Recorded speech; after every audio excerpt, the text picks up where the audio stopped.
Hello dear students, today I will explain you Unit 2nd. Firstly, we will see the Unit 2nd topics in the given syllabus which we will study.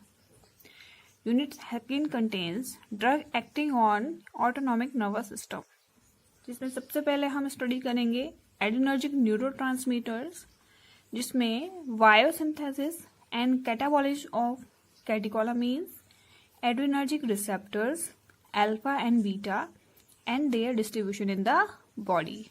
Then sympathomimetic agents, SAR of sympathomimetic agents. अब अगर हमें classification study करना है तो हम इसके syllabus से भी देख सकते हैं.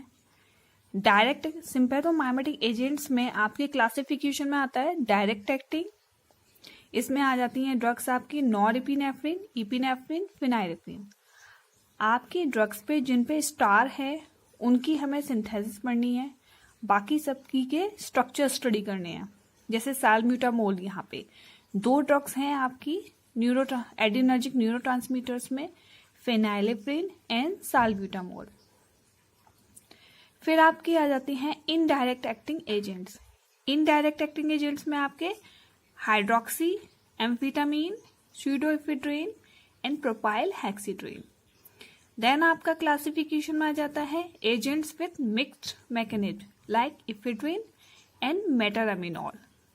इसके बाद आपके यूनिट्स में हमें स्टडी करना है एडिनर्जिक एंटागोनिस्ट. इसमें फर्स्ट नंबर पे alpha adrenergic blockers. Alpha adrenergic blockers क्या होते हैं? जो एडिनर्जिक रिसेप्टर्स की एक्टिविटी को ब्लॉक कर देते हैं. इसमें आपके ड्रग्स है टोलाजोलिन, जिसकी हमें सिंथेसिस पढ़नी है, इस पे स्टार लगा हुआ है.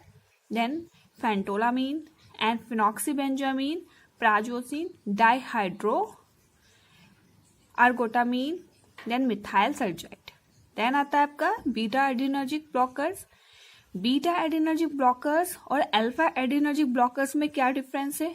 दोनों एडिनर्जिक रिसेप्टर ब्लॉकर्स हैं, लेकिन ये अल्फा रिसेप्टर्स की एक्टिविटी को ब्लॉक कर रहा है और ये बीटा वाला बीटा रिसेप्टर की एक्टिविटी को ब्लॉक कर रहा है. देन बीटा एडिनर्जिक ब्लॉकर्स में हमें स्टडी करना है SAR. अल्फा एडिनर्जिक ब्लॉकर्स में हमें SAR नहीं स्टडी करना है, हमें स्टडी करना है सिर्फ बीटा एडिनर्जिक ब्लॉकर्स का. SAR और बीटा ब्लॉकर्स, इसमें हमें सिंथेसिस करनी है प्रोप्रानोलोल की.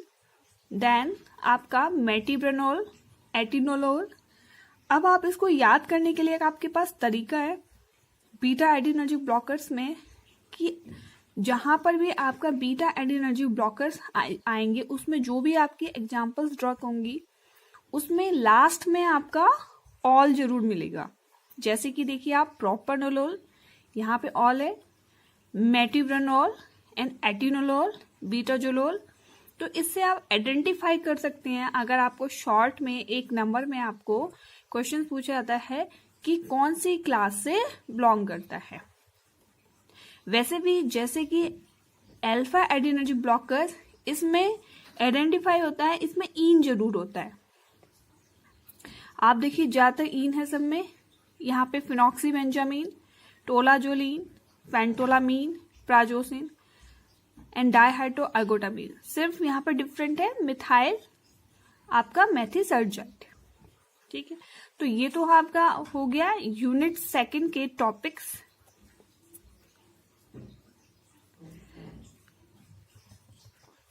इसमें मैं आपको इम्पोर्टेंट बता देती हूँ जो आपके इम्पोर्टेंट है. इसमें unit 2 drug acting on autonomic nervous system में एडिनर्जिक न्यूरोट्रांसमीटर में सबसे पहले आपको biosynthesis of and catabolism catecholamines. इसकी कैटेकोलामीन्स की बायोसिंथेसिस बहुत ज्यादा पूछी जाती है. And SAR of sympathomimetic agents. तो अगर आपके पास SAR ऑफ सिंपैथोमाइमेटिक एजेंट्स अगर पूछा जाता है तो आप इसमें किसी भी ड्रग्स को एग्जाम्पल्स के तौर पे इसका SAR दे सकते हैं, चाहे आपकी नॉरएपिनेफ्रिन हो, इपिनेफ्रिन हो, फिनाइलेफ्रिन हो या डोपामीन हो. वैसे ही एडिनर्जिक एंटागोनिस्ट, इसमें आपका जो बीटा ब्लॉकर्स का SAR पूछा गया है, इसमें या तो आप कॉमन SAR बेसिक न्यूक्लियस से दे दीजिए, या आप कोई भी ड्रग इसमें लेकर एग्जाम्पल्स के तौर पे इसका SAR दे सकते हैं। तो क्लासिफिकेशन सिंपैथोमाइमेटिक एजेंट्स का 3 पार्ट्स में डिवाइड होती है, डायरेक्ट एक्टिंग और आपका indirect acting and agents with mixed mechanism. जब भी आप मेडिसिनल केमिस्ट्री में क्लासिफिकेशन देंगे तो आप इसमें स्ट्रक्चर जरूर बनाएंगे, क्योंकि मेडिसिनल केमिस्ट्री में विदाउट स्ट्रक्चर्स आपको नंबर नहीं मिल पाते। इसमें फिनाइलेफ्थ्रीन की जो सिंथेसिस है वो बहुत ज़्यादा पूछी जाती है, और साल्ब्यूटामोल। इसमें से अप्रॉक्सीमेटली आप 15 मार्क्स का आराम से आप गेन कर सकते हैं।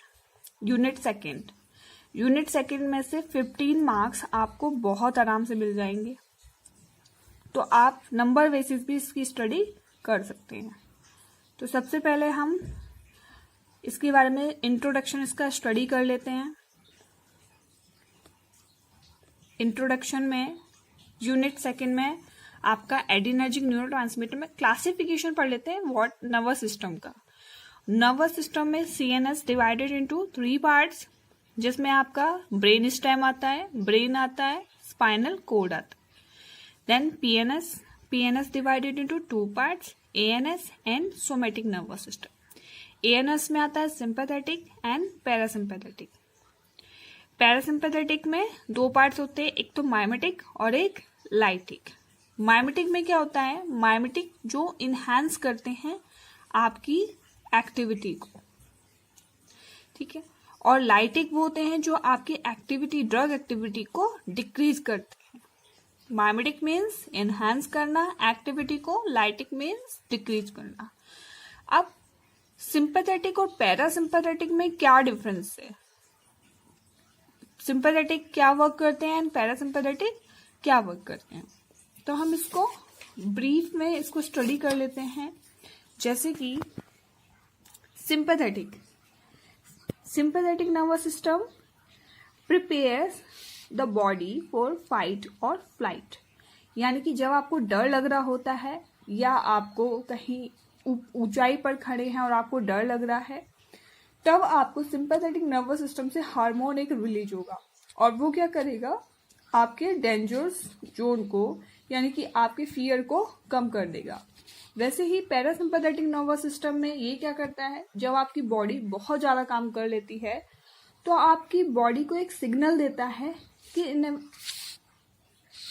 Inhibit the body from over working and restores the body then calm and composed state, यानी कि आपकी बॉडी को रेस्ट की जरूरत है, उसके सिग्नल देने के लिए कि हार्मोन रिलीज करेगा पैरासिम्पैथेटिक नर्वस सिस्टम, ठीक है। तो sympathetic and parasympathetic nervous system में डिफरेंस है ये कि फाइट और फ्लाइट जब स्टेज आएगी तब हार्मोन रिलीज करेगा, और यहाँ पे जब आपकी बॉडी ओवरवर्क कर लेगी तब ये हार्मोन रिलीज करेगा, ठीक है। इसमें एक न्यूरोट्रांसमीटर काम करता है आपका कैटेकोलामीन। कैटिकोल ये ऑर्गेनिक कंपाउंड है, ऑर्गेनिक केमिकल भी बोल सकते हैं हम इसको। Adrenergic neurotransmission is restricted to a sympathetic division of ANS. As we know, there are 3 types of endogenous catecholamines which are associated neurotransmitters. यानी कि कैटिकोल में हमारे कैटिकोलामीन्स 3 टाइप्स के होते हैं। नंबर 1 नॉरएड्रेनालिन, जिसको हम नॉर इपिनेफ्रिन भी बोलते हैं। सबसे इम्पॉर्टेंट है इसमें कि आपको इनके सिनोनिम्स याद करने हैं, क्योंकि एग्जाम्स में इसके सिनोनिम्स के बेसिस पे भी आपसे क्वेश्चंस आ जाते हैं। या तो आपको नॉरएड्रेनालिन से पूछ लेगा क्वेश्चंस, या आपको नॉरइपिनेफ्रिन। तो आपको इनके नाम अच्छे से पता होने चाहिए। देन हम स्ट्रक्चर पे आ जाते हैं। इसके स्ट्रक्चर में इसमें एक फिनाइल रिंग है, इसमें 2 हाइड्रोक्सी है, एक इथाइल, इस पे एक हाइड्रोक्सी, देन एक अमीन। अगर हम इसको IUPAC में इसका स्टडी करते हैं तो IUPAC में इसको स्टडी करेंगे, जैसे कि नॉरएड्रेनालिन में हम देखेंगे यहाँ पे